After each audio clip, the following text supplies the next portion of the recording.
إن الحمد لله نحمده ونستعينه ونستغفره ونعوذ بالله من شرور أنفسنا ومن سيئات أعمالنا. من يهده الله فلا مضل له ومن يضلله فلا هادي له، وأشهد أن لا إله إلا الله وحده لا شريك له، وأشهد أن محمدا صلى الله عليه وسلم عبده ورسوله. يا أيها الذين آمنوا اتقوا الله حق تقاته ولا تموتن إلا وأنتم مسلمون. يا أيها الناس اتقوا ربكم الذي خلقكم من نفس واحدة وخلق منها زوجها وبث منهما رجالا كثيرا ونساء. اتقوا الله الذي تساءلون به والأرحام إن الله كان عليكم رقيبا. يا أيها الذين آمنوا اتقوا الله وقولوا قولا سديدا يصلح لكم أعمالكم ويغفر لكم ذنوبكم، ومن يطع الله ورسوله فقد فاز فوزا عظيما.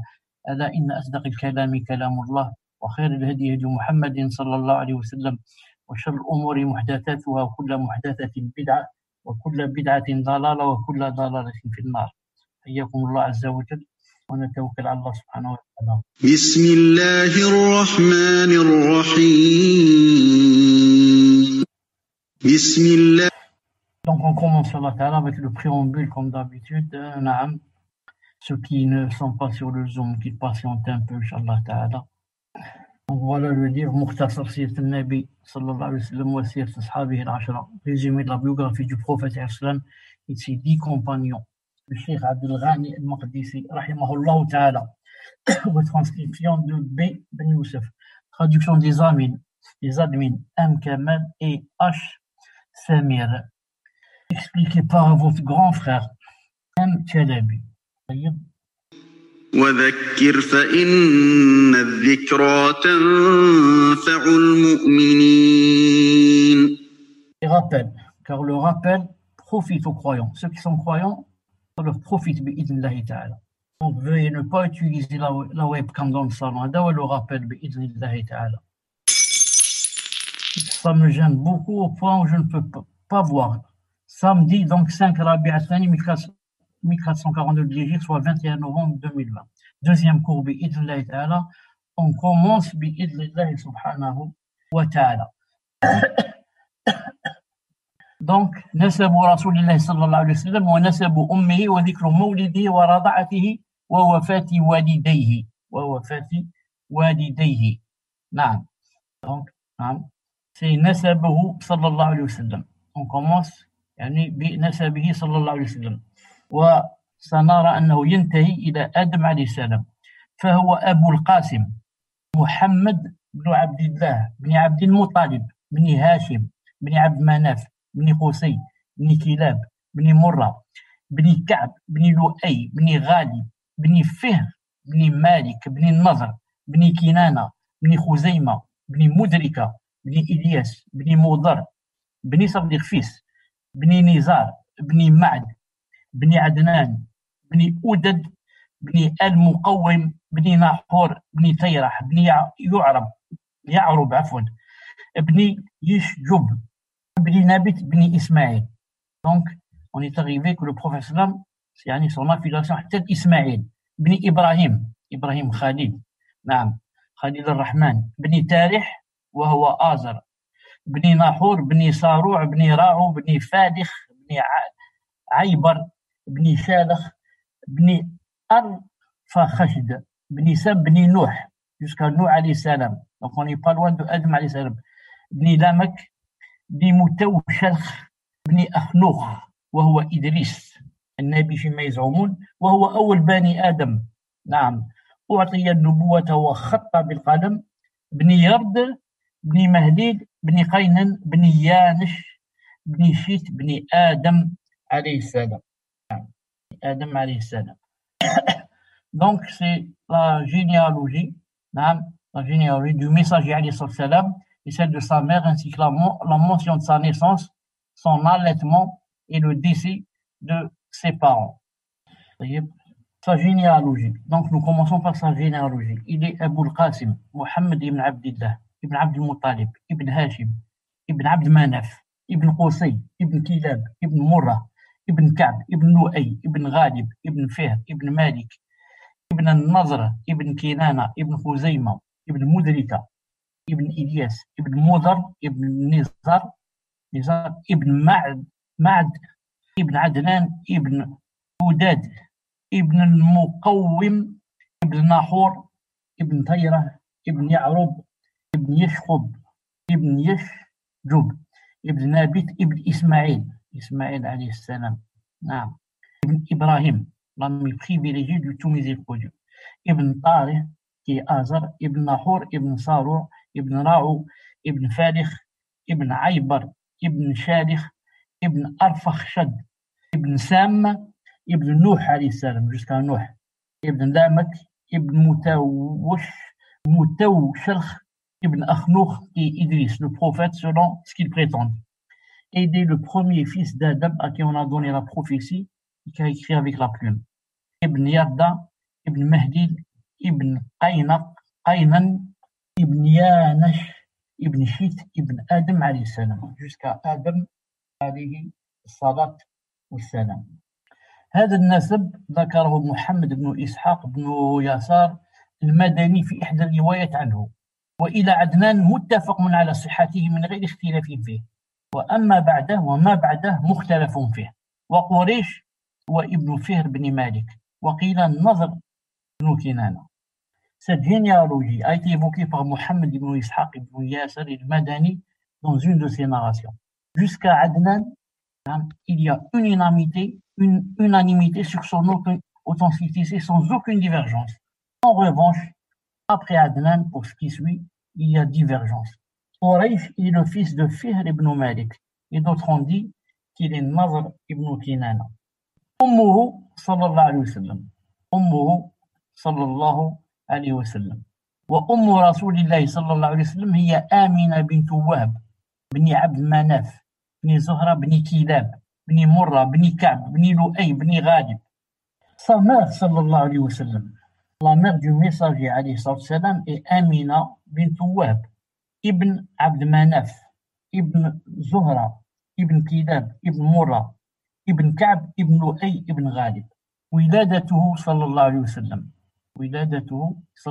عليه وسلم ولد رسول الله صلى الله عليه وسلم عام الفيل في شهر ربيع الأول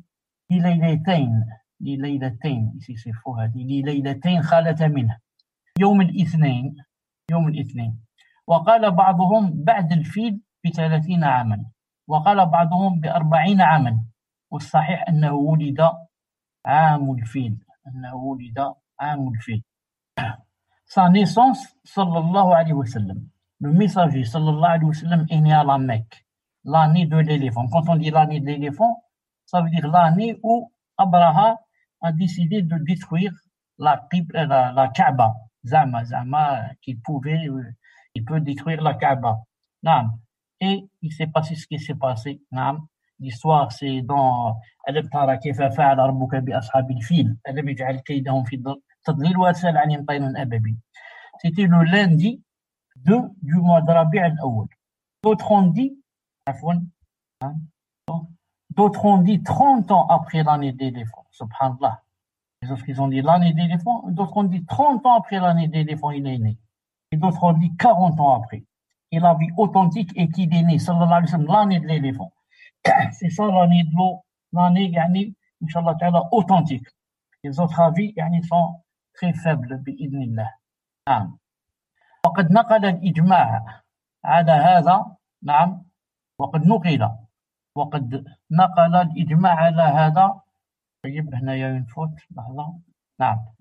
والصحيح أن النبي صلى الله عليه وسلم ولد عام الفيل كما ذكر المؤلف رحمه الله تعالى. وقد نقل الإجماع على هذا غير واحد من أهل العلم، منهم إبراهيم بن المنذر الحزامي شيخ البخاري كما في تهذيب السيرة للنووي صفحة 20، وخليفة بن خياط في تاريخه صفحة 53. Et l'avis prédominant est que le messager alayhi salam est né l'année de l'éléphant, comme l'a cité l'auteur rahimahullah. D'ailleurs, d'aucuns savants, plusieurs savants, ont rapporté le consensus sur cela. Parmi eux, il y a le consensus qu'il est né l'année de l'éléphant. Parmi eux, Ibrahim ibn Mundir al-Khizami, Cheikh al-Bukhari, comme dans le livre Tahdib Sira de Nawawi, page 20, et Khalifa ibn Khiyat dans son livre qui s'appelle l'Histoire, page 53. وأما من قال بعد عام الفيل ب40 أو 30 عاما فهذا وهم منه. فلعله أراد 30 أو 40 يوما. نبه على هذا الحافظ الذهبي في السيرة صفحة 27. Quant à celui qui a dit qu'il était né, sallallahu alayhi wa sallam, après l'année de l'éléphant de 40 ou 30 années, ceci est une illusion de sa part. Peut-être vous voulez dire 40 ou 30 jours. Ah, c'est possible, mais 30 années après l'année de l'éléphant, ou bien 40 ans, c'est vraiment une illusion. C'est l'imam Zahabi, rahimahullah, qui a fait cette remarque dans son livre Sira, page 27. Page 27. واتفق العلماء على أن ولادته صلى الله عليه وسلم كانت في شهر ربيع الأول. Et les savants sont unanimes à affirmer que sa naissance sallallahu alayhi wa sallam était au mois de Rabi' al-Awwal, au mois de Rabi' al-Awwal. وثبت في صحيح مسلم 820 تحديد اليوم وهو يوم الاثنين، حيث إنه صلى الله عليه وسلم سئل عن صوم الاثنين فقال فيه ولدت وفيه أنزل علي. Il est avéré dans Sahih Muslim 2.820 la fixation, c'est-à-dire la désignation du jour, que c'est le jour du lundi. Il est né un lundi. Et ce, car il a été questionné à propos du siyam du lundi, pourquoi on le jeûne, pourquoi c'est recommandé de jeûner. Il a dit, en ce jour je naquis, et en ce jour il m'a été révélé. Donc en ce jour je naquis. Voilà le témoin de ce qu'on veut. أما تحديد تاريخ اليوم فالخلاف فيه كثير، وأشهر الأقوال 4: اليوم الثاني، اليوم الثامن، اليوم العاشر، اليوم الثاني عشر، والله أعلم. Quant à la fixation, la désignation de la date du jour, la divergence en cela est grande. La date, c'est un lundi, mais quelle date? Et les avis les plus réputés sont de 4: le deuxième jour, lundi 8, lundi 10, lundi 12. Allah Ta'ala est plus savant, même si c'est le 12 هذا qui est le plus réputé. طيب، وفاة والد رسول الله صلى الله عليه وسلم وأمه وجده. ومات أبوه عبد الله بن عبد المطلب ورسول الله صلى الله عليه وسلم قد أتى له 28 شهرا. وقال بعضهم مات أبوه وهو ابن 7 أشهر. وقال بعضهم مات أبوه في دار النابغة وهو حمل. وقيل مات بالأبواء بين مكة والمدينة. قال أبو عبد الله الزبير بن بكار الزبيري توفي عبد الله بن عبد المطلب بالمدينة ورسول الله صلى الله عليه وسلم ابن 2 شهر. وماتت أمه وهو ابن 4 سنين. ومات جد عبد المطلب وهو ابن 8 سنين. وقيل ماتت أمه وهو ابن 6 سنين.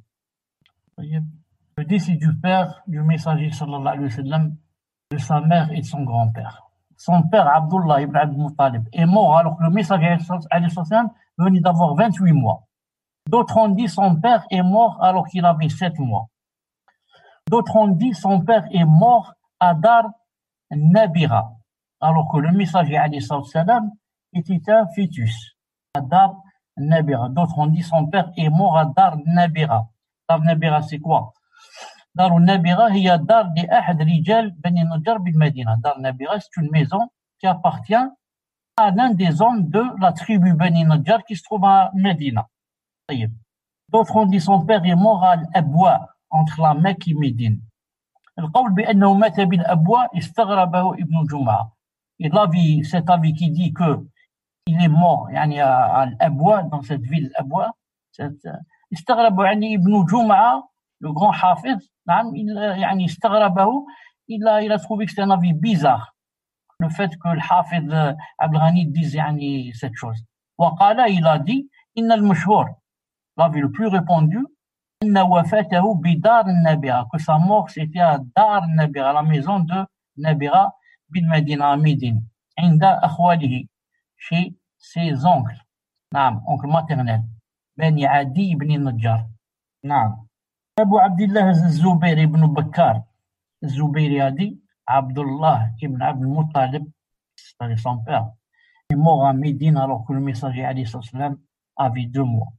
والراجح, il avait le plus sûr, هو ما ذهب إليه الجمهور, c'est l'avis de la plupart des savants, بأن والد نبينا صلى الله عليه وسلم, que le père de notre prophète عليه السلام عبد الله بن عبد المطلب توفي, est mort, والنبي صلى الله عليه وسلم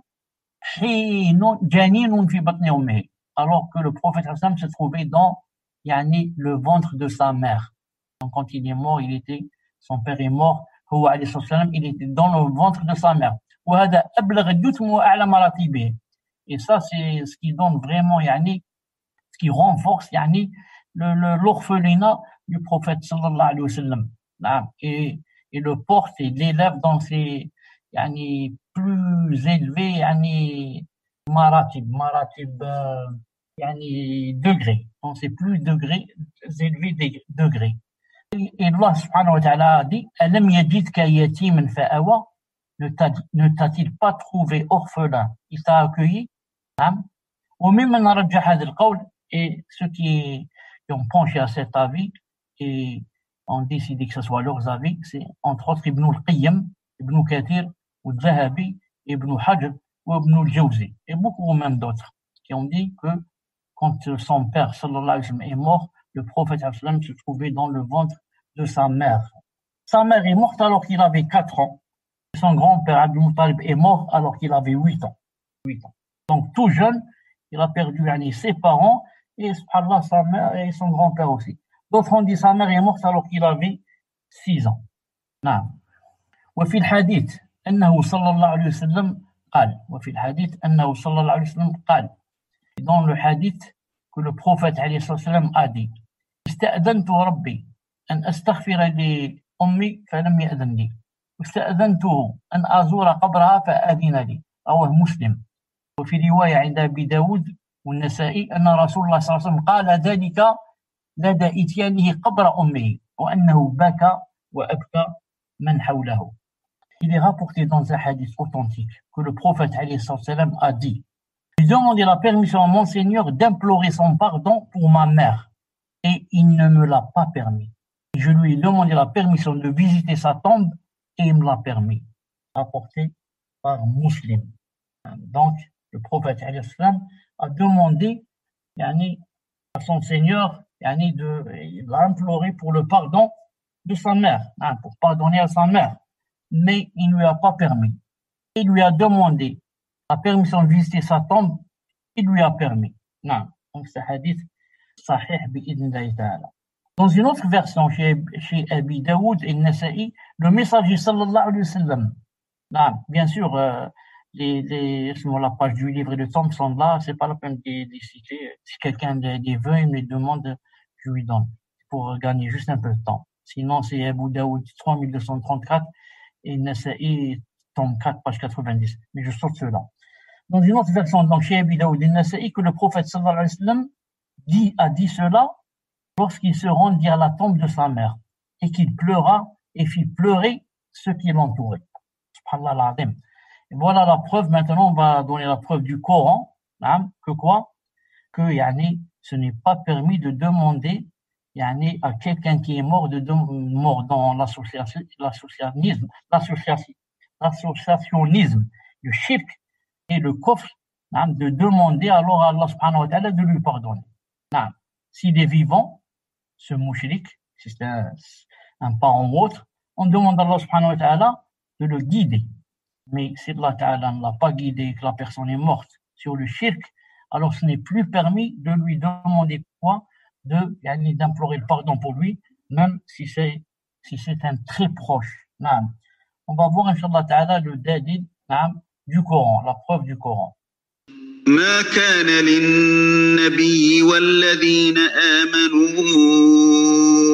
أن يستغفروا للمشركين ولو كانوا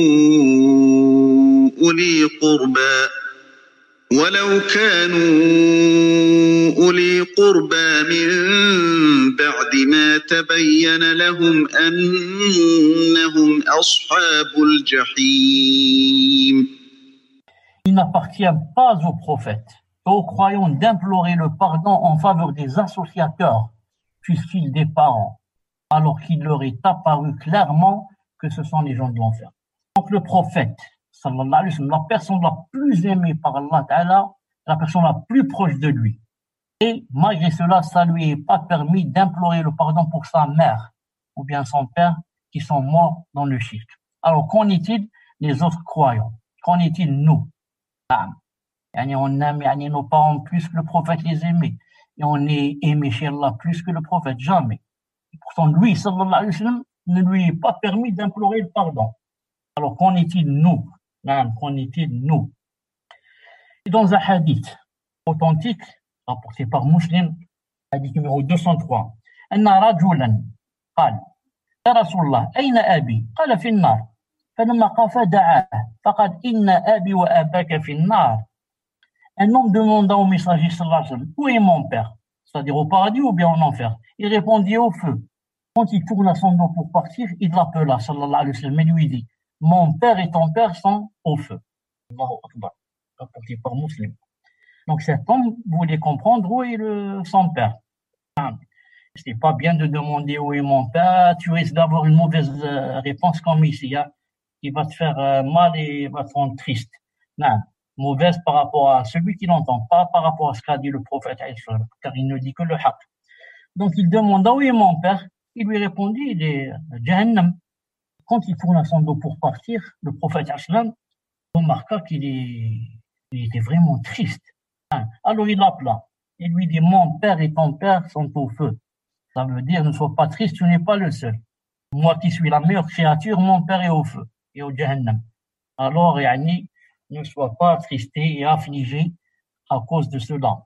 Regardez, yani, le prophète, comment qu'il remarque, il voit, yani, sur les traits du visage de la personne, il est devenu triste, il essaie, yani, de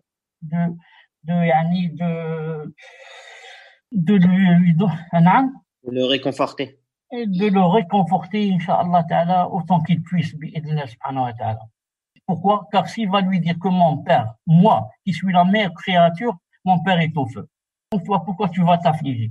Moi, la meilleure créature, mon père va aller à Jahannam. Alors, yani, ne sois pas triste.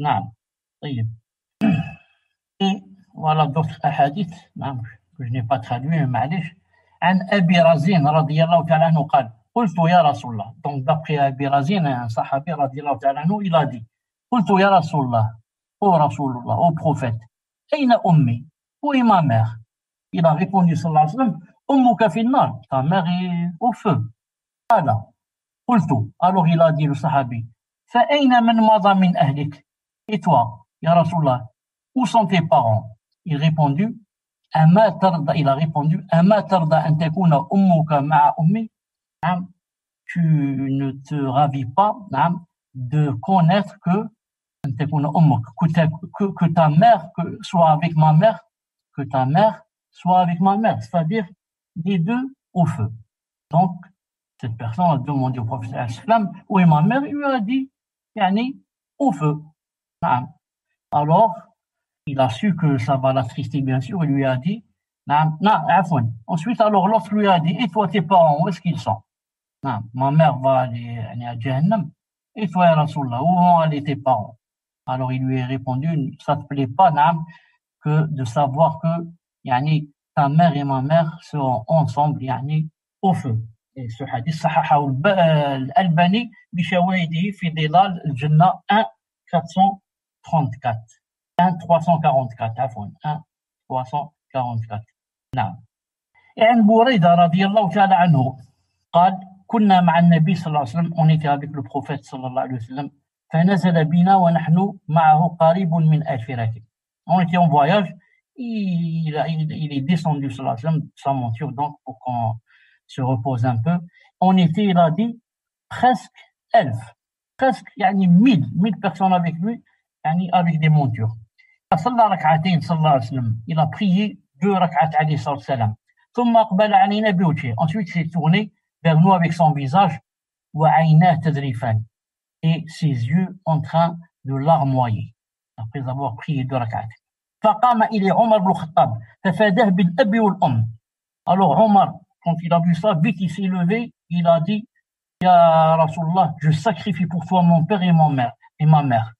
C'est-à-dire, qu'est-ce qui s'est passé? Ya Rasulallah, Madaka, qu'est-ce qui t'a fait? Pourquoi tu pleures? Il a répondu, sallallahu alayhi wa sallam, Inni sa'altu rabbi fi istighfarin li ummi. J'ai demandé à Allah subhanahu wa ta'ala, pour, je lui ai imploré, demander le pardon. Falam ya'dhanni. Il ne m'a pas permis.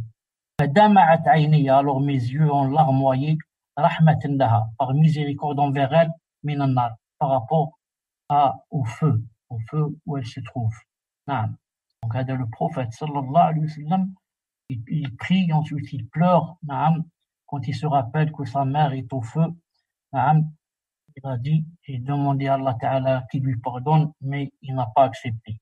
Donc, pour ça, pour voir que il y a beaucoup de gens aussi, plutôt tous les gens et tout le monde qui ont des parents qui sont morts dans l'associationnisme et le shirk. Donc, ils ont comme modèle qui? Le prophète sallallahu alayhi wa sallam. Le prophète, regardez, lui aussi aime ses parents. Il y a une personne qui n'aime pas ses parents, lui aussi aimerait que ses parents soient au paradis. C'est la meilleure créature, sallallahu alayhi wa sallam. Malgré cela, ses parents iront en enfer. La hawla wa la quwwata illa billah. Allah azza wa jalla yaf'al ma yasha. Allah Ta'ala fait ce qu'il veut. Fait ce qu'il décide. Lui, il sait. Lui, il sait, nous, on ne sait pas. Donc, c'est un modèle pour nous, pour vous tous, qui avez des parents qui sont morts dans le shirk. Et alhamdoulilah, c'est permis de pleurer. C'est permis de pleurer pour eux. Juste, ce n'est pas permis de quoi? De demander à Allah subhanahu wa ta'ala de leur pardonner. Quelques bénéfices de ces hadiths. Qu'on vient de citer maintenant. Bi'idnillahi ta'ala. Donc, premier bénéfice. Fihi nahi an istighfar lil mushrikin. Donc, ces hadiths comportent quoi? L'interdiction de demander, d'implorer pardon pour toute personne qui est morte dans le shirk. Je dis bien interdit. Il y a quoi? Il y a la sharia ici. Il n'y a pas les sentiments. Les sentiments, rentre dans ta chambre, enferme la pièce, sur toi la pièce, et pleure jusqu'au matin. Ça, c'est permis. Et la sharia, c'est l'interdiction de demander le pardon. On doit aimer Allah subhanahu wa ta'ala et son prophète plus que nos parents et n'importe quelle personne. Deuxième faïda. Fihi annahu alayhi sallam la ya'lamu al-ghayb. On prend un bénéfice de ces hadiths, c'est quoi? C'est que le prophète ne connaît pas l'invisible. Pourquoi? S'il connaissait, il n'aurait pas demandé à Allah Ta'ala une chose que Allah Ta'ala ne va pas lui donner. Il va là lui interdire. Le prophète ne fait pas des choses pareilles. S'il savait, il n'aurait pas demandé. Donc, il ne savait pas que, en demandant la permission d'implorer, elle allait lui être refusée. Donc, c'est un délit que le prophète ne connaît pas. El-Ghaib. ولو كنت أعلم الغيب لاستكثرت من الخير وما مسني السوء إن أنا إلا نذير وبشير لقوم يؤمنون. Et si je connaissais l'invisible, j'aurais eu des biens en abondance. Aucun mal ne m'aurait touché. Si quelqu'un connaît l'invisible, il aurait alors des biens en abondance. Il sait quel projet faire et quel projet refuser. Là où je mets mon argent, là où je ne le mets pas. Donc, tout ce qui va arriver, combien je le connais, et je me prépare pour lui, et je fais des sabab pour avoir ce bien. Et aucun mal ne m'aurait touché. Si le prophète, alayhi salam, connaissait l'invisible, alors on l'aurait pas frappé dans une bataille jusqu'à lui casser certaines dents. Et on l'aurait pas aussi ensorcelé. Il aurait su qu'on allait l'ensorceler et serait parti de cette ville où trouver comment réfuter cela. Et on l'aurait pas empoisonné. La juive ne l'aurait pas empoisonné. Mais il connaît pas le règle. Il y a une preuve que le prophète ne connaît pas le rêve. Toute personne qui connaît le rêve, aucun mal ne peut la toucher. Je sais que demain, en me dirigeant de Blida vers Oran, je vais faire un accident, donc je vais pas y aller. Je vais pas y aller demain, je vais pas voyager parce que je sais que je vais faire un accident. Donc ce mal ne m'aurait pas touché. Je sais que quelqu'un va me voler dans le bus, tel bus, je vais pas monter dans tel bus. Quelqu'un va me voler. Et comme ça, aucun mal ne m'aurait touché. Troisièmement, un bénéfice, fihi jawaz ziyarat al-mushrikin. C'est permis de visiter les mushrikin et les kuffars. Et visiter, on va voir, qu'est-ce que ça veut dire cela, bi'idnillahi ta'ala. قال النووي رحمه الله تعالى وفيه جواز زيارة المشركين في الحياة وقبورهم بعد الوفاة لأنه إذا جازت زيارتهم بعد الوفاة ففي الحياة أولى. Nawawi rahimahullah ta'ala a dit, dans ce hadith se trouve la permission de visiter les mouchriquins, et les kuffars, fil hayat, dans cette vie, wa quburihim, et dans les tombes après leur mort. Dans la tombe, on a vu le hadith de tout à l'heure. Et où on va prendre fil hayat dans cette vie? Il a dit, voilà la réponse, لأنه إذا جاز زيارتهم بعد الوفاة ففي الحياة أولى. Car, il a dit, si c'est permis de les visiter après la mort. Donc, le fait de les visiter dans la vie, c'est par prédominance. Parce que quand il meurt, c'est permis de le visiter. Et quand il est vivant, c'est pas permis. Non, au contraire, c'est par prédominance. S'il est permis après la mort, que ce sera permis aussi dans cette dunya. Non. Et d'ailleurs, Allah subhanahu wa ta'ala a dit,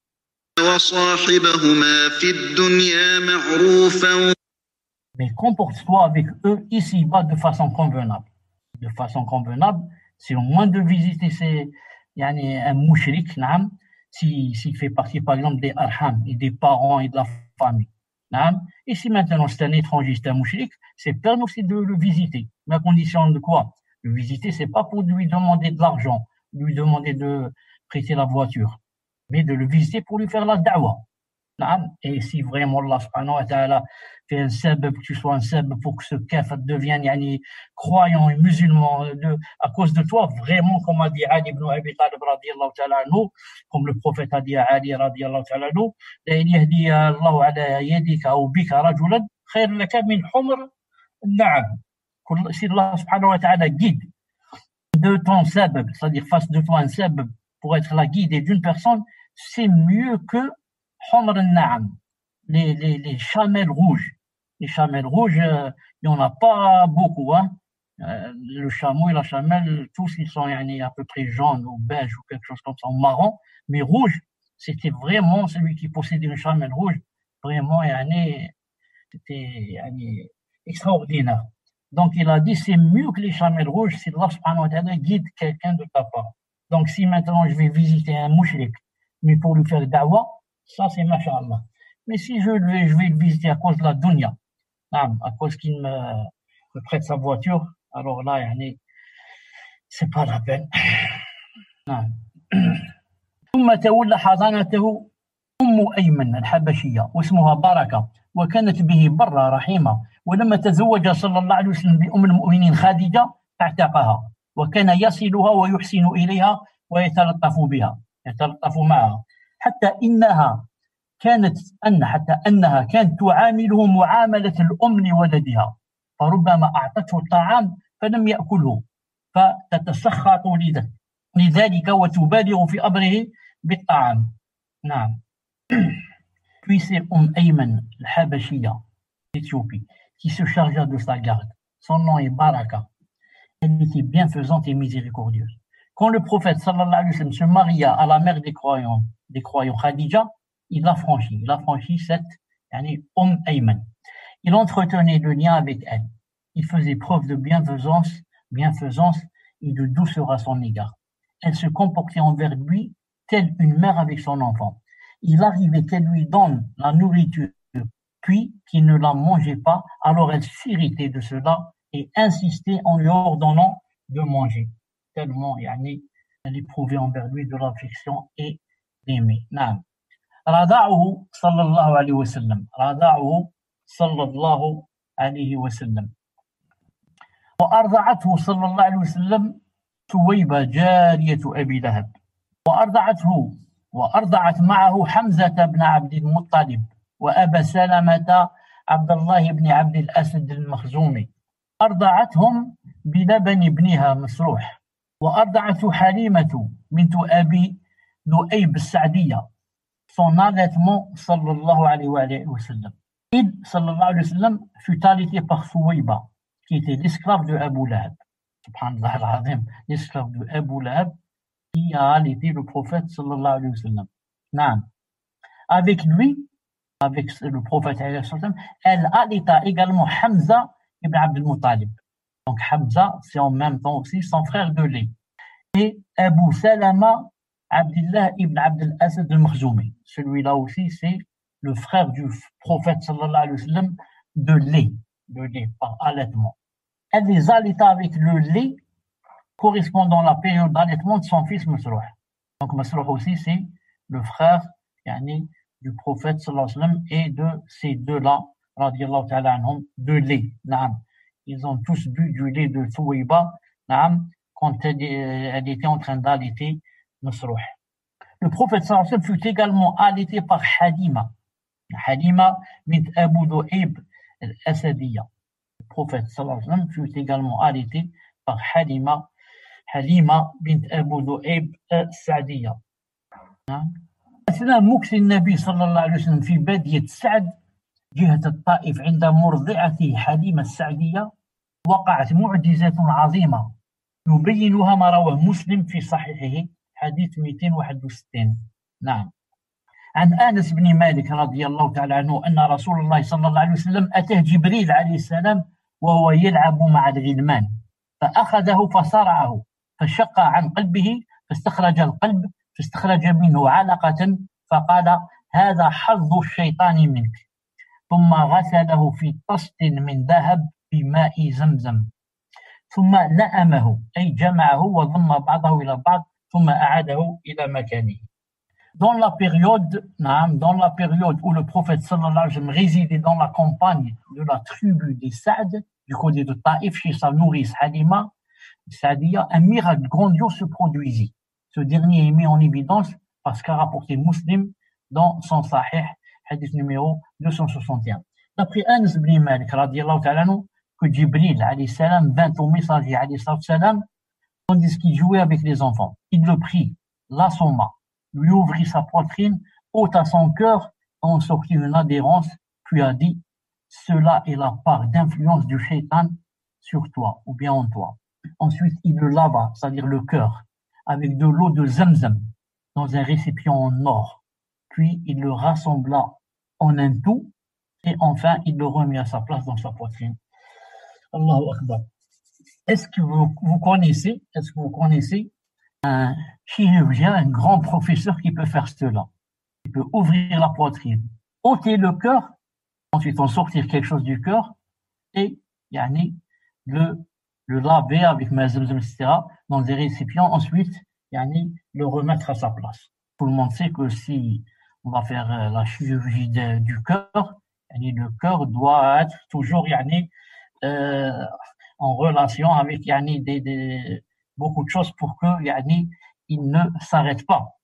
Mais l'enlever comme ça, le séparer du corps, par exemple, et le prendre dans une autre chambre, là c'est impossible. Là, sauf s'il est dans, comme j'ai dit, en relation avec pour qu'il ne s'arrête pas, le muhim.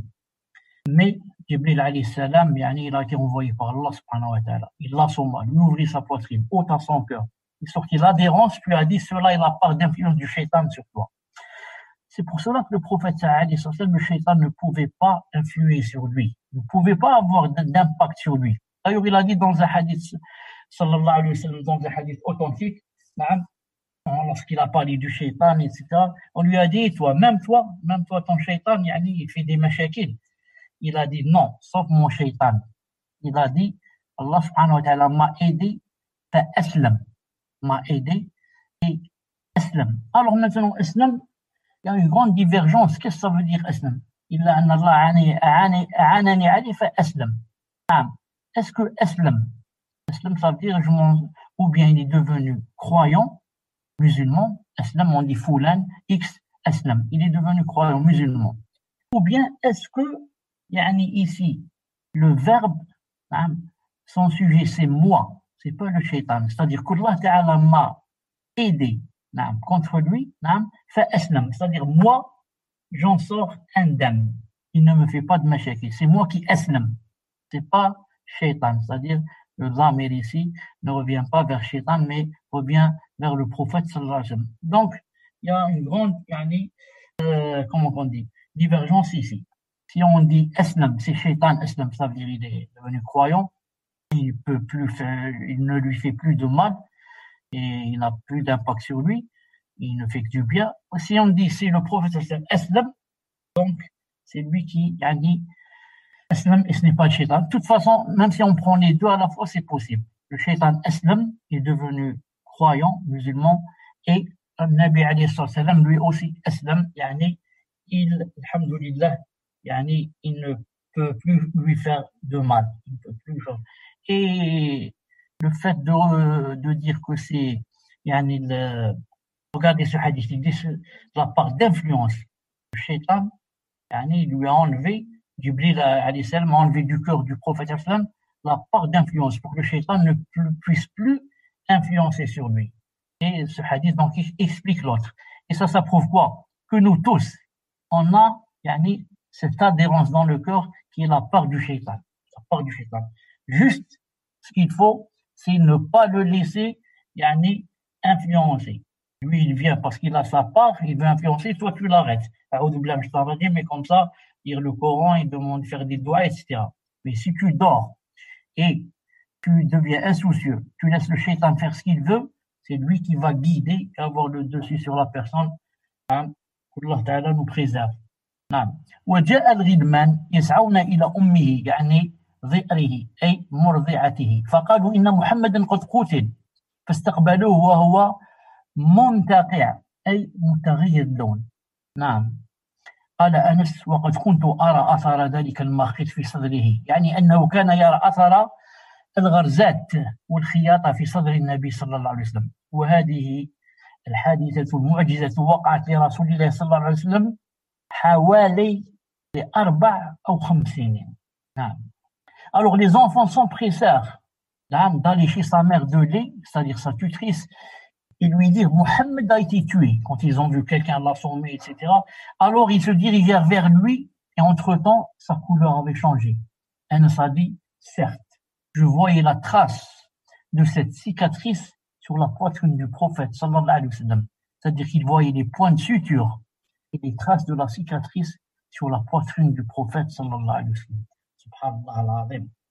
Même la trace après l'avoir cousu, on voyait des traces et des points de suture sur sa poitrine sallallahu alayhi wa sallam. Et cet événement miraculeux est arrivé au messager alayhi sallam aux alentours de 4 ou 5 ans, quand il avait 4 ou 5 ans. ثم تكرر شق الصدر مرة أخرى وللرسول صلى الله عليه وسلم نحو من 50 سنة وذلك ليلة الإسراء. شق الصدر في هذه المرة ثابت في صحيح مسلم 3107 وأيضا 3887 وفي في كتاب الإيمان رقم 62 كتاب الإيمان وفيهما أنه صلى الله عليه وسلم آتاه آت من ربه عند البيت معه قسط من ذهب مملوء إيمانا وحكمة فشق من النحر إلى مراقي البطن ثم غسل البطن والقلب بماء زمزم وملئ حكمة وإيمانا وأعيد القلب مكانه ثم ذكر قصة الإسراء والمعراج. Puis l'ouverture de la poitrine du prophète s'est reproduit une nouvelle fois. C'est quand? Tandis que le messager avait environ 50 ans, lors de la nuit du voyage nocturne. L'ouverture de sa poitrine à ce moment est avérée dans Sahih al-Bukhari ainsi que Sahih Muslim, dans le chapitre de la foi. Il y a rapporté que quelqu'un c'est Jibril, vint au prophète de la part de son Seigneur. Près de la maison sacrée, la Kaaba, il avait avec lui un récipient d'or rempli de foi et de sagesse. Il l'ouvrit du plus haut de la poitrine jusqu'en bas de l'abdomen.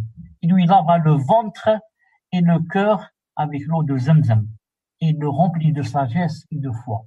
Puis le cœur fut remis à sa place. Ensuite, il cita l'histoire du voyage nocturne et de l'ascension. Donc ça, c'est la deuxième fois. La première fois quand il était enfant, la deuxième quand il avait 50 ans. Et qu'est-ce qu'on lui fit cette fois? Il le remplit de sagesse et de foi. Son cœur maintenant fut rempli sallallahu alayhi wa sallam, de sagesse et de foi. La foi, il n'y a personne qui a sa foi sallallahu alayhi wa sallam.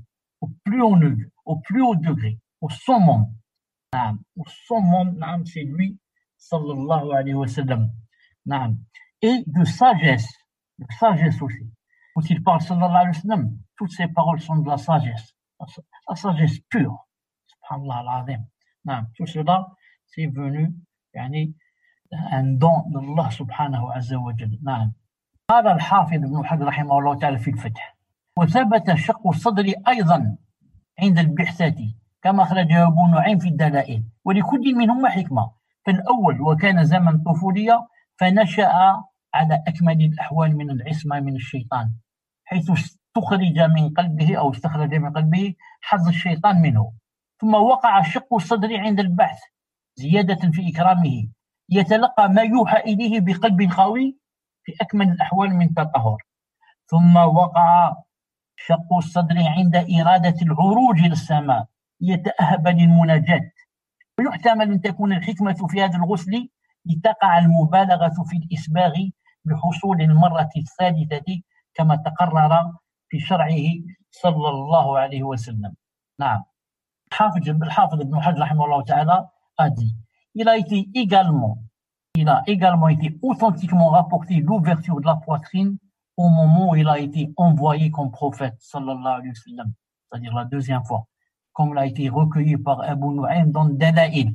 Derrière chacune des trois ouvertures se trouve une sagesse.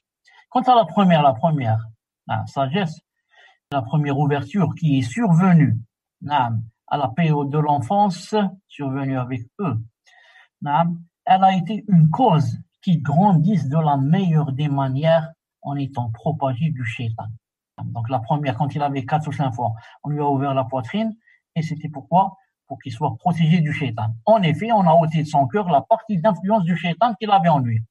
Puis l'ouverture, la deuxième, de la poitrine est survenue au moment où il a été envoyé comme prophète, pour l'honorer davantage, afin que ce qui lui est révélé rejoigne un cœur fort dans le meilleur état de sa purification. Maintenant, on va lui révéler, il ne faut pas que la révélation rencontre un cœur faible. Il faudrait que ce soit un cœur fort. On a descendu sur toi une parole lourde. Le Coran est lourd de par ce qu'il contient. Puis l'ouverture de la poitrine, la troisième, est survenue au moment où il voulait monter vers le ciel, afin qu'il se prépare à discuter avec Allah subhanahu wa ta'ala. Maintenant, il va monter vers Allah, il ne va pas monter avec un cœur normal. Il faudrait préparer son cœur pour qu'il se prépare à parler avec Allah subhanahu wa ta'ala. Et il est probable aussi que la sagesse derrière ce dernier lavage, avant de monter vers Allah, c'était d'insister dans le perfectionnement par la troisième ouverture, c'est-à-dire comme cela est confirmé dans la législation, c'est-à-dire le troisième lavage. Quand par exemple, on fait le wudu, pourquoi on demande un troisième? C'est mustahab. Le premier, deuxième, troisième. Donc, pour confirmer le troisième lavage bi'idhnillahi subhanahu wa ta'ala. Donc, l'ouverture de sa poitrine, sallallahu alayhi wa sallam, a eu lieu 3 fois, à la période de l'enfance, quand il avait 4 ou 5 ans à peu près. La deuxième, ce qu'il faut retenir, c'est ça, les 3. Au moment où il a été envoyé comme prophète, on a vu pourquoi. Pour que son cœur puisse accepter la révélation qui est vraiment lourde. Et troisièmement, au moment où il se préparait pour monter vers le ciel, car il allait qui? Il allait parler avec Allah subhanahu wa ta'ala. Ensuite, tout ce qui a été rapporté d'Ibn Hajar rahimahullah ta'ala concernant l'ouverture de la poitrine, l'extraction du cœur et autres parmi les affaires qui sortent de l'ordinaire, qu'est-ce qu'il faut? Il est obligatoire de les admettre sans s'y attaquer en les détournant de leur réalité. En raison de la capacité à le faire, rien de cela n'est impossible. Beaucoup vont dire non, que c'est pas vrai, pourquoi? Ils croient que ça rentre pas, comme on dit, dans leur tête. Il a dit, alors qu'il faut accepter cela en raison de, premièrement, on détient cela par des hadiths authentiques, et deuxièmement, en raison de la capacité à le faire. Allah subhanahu wa ta'ala ne peut pas faire cela. Rien de cela n'est impossible. Cette dernière remarque d'Ibn Hajar renferme une réplique à ceux venus après lui parmi ceux qui se sont trouvés éberlués de ce miracle et qui ont tenté d'en faire douter des musulmans, malgré qu'ils soient avérés de manière indiscutable. Comme l'ont fait plusieurs orientalistes et ceux qui les ont suivis parmi les adeptes de la raison, ce qu'on appelle l'aqlaniyin. Il te dit, moi, mon cerveau n'accepte pas cela. Donc, je vais dire que ça, ou bien ça n'existe pas du tout, ça n'a pas existé, ou bien ça veut dire autre chose. Ça veut dire qu'Allah subhanahu wa ta'ala lui a donné l'émancipation, lui a donné ceci, cela, et commence à inventer des choses dans leur tête.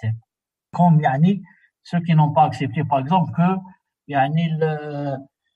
lorsque Allah Ta'ala dit وَأَرْسَلْنَا عَلَيْهِمْ طَيْرًا أَبَابِيلَ, on a envoyé des oiseaux, là, des volatiles, par groupe. Non. Ils jetaient des pierres. Ils ont dit non, ça c'est pas des pierres, c'est le virus. Allah Ta'ala a envoyé des maladies et des virus. Ils disent ma tête n'accepte pas. Toi, ta tête n'accepte pas, qu'Allah subhanahu wa ta'ala t'aide, mais ne fais pas des problèmes et tu vas faire des problèmes aux croyants et leur dire que ça c'est des virus, c'est des maladies, que c'est pas les pierres qui sont tombées du ciel par les volatiles. Non. Et par exemple, tu lui dis quand le chien, quand il lèche la folle, il faut laver 7 fois. Ah, il te dit non, c'est pas possible, c'est pas vrai, allez, on lave une seule fois. Non. Le chien, c'est comme tous les autres animaux, il n'y a pas de différence, c'est comme ça. Tu lui dis, le hadith a dit, il faut laver 7 fois, il contient sa langue et sa salive, contient des choses qu'on ne sait pas. Personne ne peut savoir exactement ce qu'il y a dans cela. C'est pour ça qu'il a dit de laver 7 fois. Tu laves une fois, ça ne suffit pas. 5 fois, ça ne suffit pas. 10 fois, non. Il faut 7, spécialement 7. Si tu fais 7, ça enlève ce qu'il y a, ce qu'on ne connaît pas, ce que c'est. Mais Allah Ta'ala sait. Et les adeptes de la raison, ils vont essayer de raisonner. Tout ce qui n'est pas raisonnable, ils ne l'acceptent pas pour eux. Subhanallah, Allah yahdihum wa yahdina, Allah yahdihum wa yahdina, yahdina jami'an.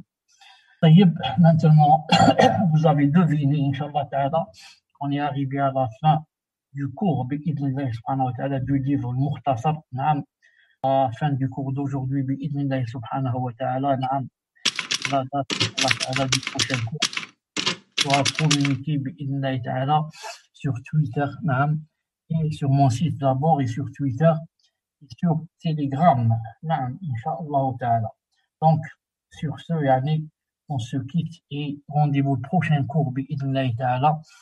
Et aussi, bien sûr, à chaque fois quand on termine la moitié du livre, là, on va faire des sondages bi'idhnillah subhanahu wa ta'ala sur les cours. Subhanakallahumma bihamdik, ashhadu an la ilaha illa ant, astaghfiruka wa atubu ilayk. Samir, as-tu quelque chose à dire? Naam, Cheikh, juste vous remercier. Jazakumullah khan barakallah fikum Cheikh pour ce cours très profitable et bénéfique. Merci à vous de nous transmettre tous ces enseignements, nous permettant de mieux apprendre à découvrir notre prophète alayhi salatu wassalam. Et Cheikh, andi amana. Faddal, ma hiya al-amana? Ma mère, elle m'a demandé, mon oncle il est décédé hier à Batna à cause du Covid-19. Elle m'a demandé si vous pouvez lui faire dua. إن شاء الله تعالى أسأل الله عز وجل أن يرحمه رحمة واسعة وأن يوسع له في قبره وأن ينور قبره له ولكل المسلمين والمؤمنين الذين ماتوا على التوحيد بإذن الله تعالى. نعم. جزاك الله خير شيخ، أحسن الله إليكم. آمين. سبحانك اللهم وبحمدك أشهد أن لا إله إلا أنت أستغفرك وأتوب إليك. السلام عليكم ورحمة الله وبركاته.